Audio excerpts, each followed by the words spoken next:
Back to news. Hyderabad కు ప్రధాని Modi science centre మంజూరు చేసినట్లు కేంద్ర మంత్రి కిషన్ రెడ్డి తెలిపారు. ఈ ప్రాజెక్టును వచ్చే ఏడాది చివరికి పూర్తి చేసి అందుబాటులోకి తీసుకురానున్నట్లు స్పష్టం చేశారు. అలాగే ఈ నెల 10న ప్రధాని మోదీ హైదరాబాద్ కు రానున్నారని, ఈ పర్యటనలో పలు అభివృద్ధి కార్యక్రమాలకు శంకుస్థాపనలు చేయనున్నారని కిషన్ రెడ్డి పేర్కొన్నారు. రానున్న రోజుల్లో వరంగల్ ఎయిర్పోర్ట్తో పాటు ములుగులోని గిరిజన యూనివర్సిటీ ప్రాజెక్టులకు భూమి పూజ కార్యక్రమాలు జరిగే అవకాశం ఉందని తెలిపారు కిషన్ రెడ్డి. డిఫెన్స్ రంగానికి సంబంధించి, సైన్స్ సంబంధించి, ఐటీకి సంబంధించి, ఎడ్యుకేషన్ సంబంధించి సంస్థలు పనిచేస్తాం. వాటి సరసన మరొకటి నేషనల్ సైన్స్ సెంటర్ కూడా హైదరాబాద్ కు రాబోతాం.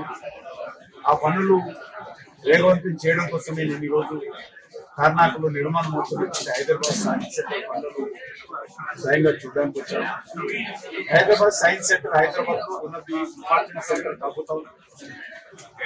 ఈరోజు అనేకమైనటువంటి ఎందుకు చెప్పినట్టు యూత్ విద్యార్థులకు సంబంధించి, పరిశోధనకు సంబంధించి మరి ఉన్నటువంటి సంస్థలకు మరొక